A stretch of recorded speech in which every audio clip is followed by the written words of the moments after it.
Here are 20 tips every duck hunter should know in under 3 minutes. Tip number 1 is you will never have the perfect hide. No matter how perfect you think your hide is, the ducks are still gonna find a way to see you. All right, tip number 2 is match your camo pattern with your surroundings. Something like this, for instance, I would obviously wear something green, something that's gonna blend in with this, and not something I would wear in a cut cornfield. All right, number 3 is scouting is your number 1 best friend if you wanna maximize the amount of ducks that you kill.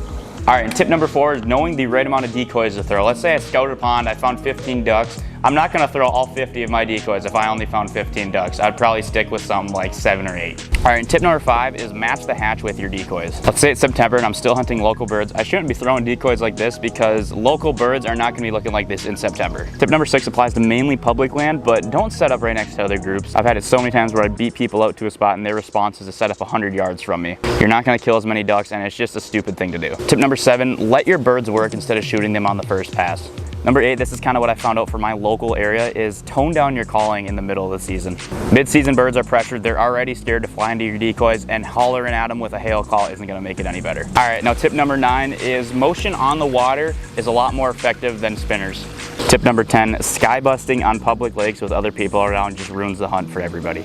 Number 11, on sunny days, try your best to hide in the shade. When it's really sunny, the sun just bounces off your face and you just look like a mirror and the ducks can see you clearly. There's been so many times I'm way across the lake and I can see dudes' faces from like hundreds and hundreds of yards away just because they hid in the sun. This is number 12. If you want to get good at duck hunting, you have to listen to real ducks in the wild. A lot of people think being loud and controlling with your duck call is really effective, but in reality, even just a few feeder chuckles or just a little quack quack here and there is enough to decoy a whole flock.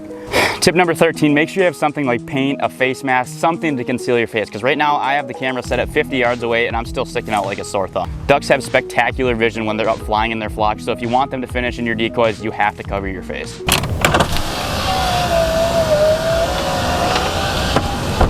Howdy folks, tip number 14 here. Make sure you have binoculars when you're out scouting. The amount of times I look at a pond and I'm like, oh my gosh, that's full of ducks, and I put these up and it's all coots, it's ridiculous.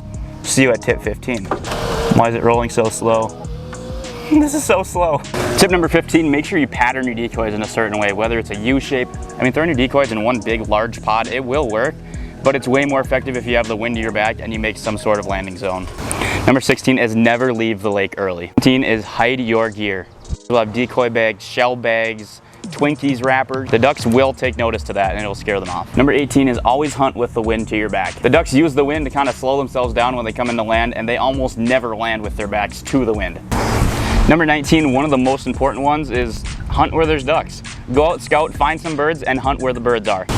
All right, number 20, and the final tip of this video is never throw too many decoys. I've gone out with 6 teal decoys and a dove spinner, and I've killed limits of ducks. Thank you for tuning into this episode. If you want more hunting, fishing, and outdoors content, make sure you hit subscribe. It's free and you can always change your mind, and we'll see you on the next episode.